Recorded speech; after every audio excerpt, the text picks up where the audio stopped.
எல்லாருக்கும் இவிஎம்மில் இருக்கக்கூடிய பார்ட்ஸை பற்றி ஓரளவுக்கு தெரிஞ்சிருக்கும்.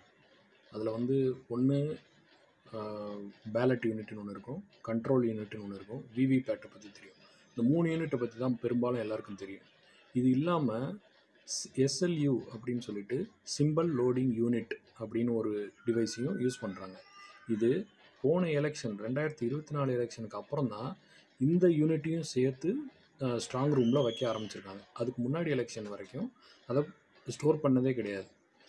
அந்த எஸ்எல்யூ என்ன பண்ணுன்னா, ஒவ்வொரு மிஷின்லேயும் சிம்பிள்ஸை லோட் பண்ணுறது, அதாவது கட்சி வாக்கு சின்னங்களை வந்து லோட் பண்ணுறது, இந்த பட்டனுக்கு இந்த சிம்பிள் தான் அப்படின்னு லோட் பண்ணுறதுக்கான 2010 ஈரானில் இருக்கக்கூடிய ஒரு அணு ஆயுத கிடங்க ஸ்டக்ஸ்நெட்னு ஒரு வைரஸு இன்டர்நெட்டே இல்லாமல் ஹேக் பண்ணிச்சு.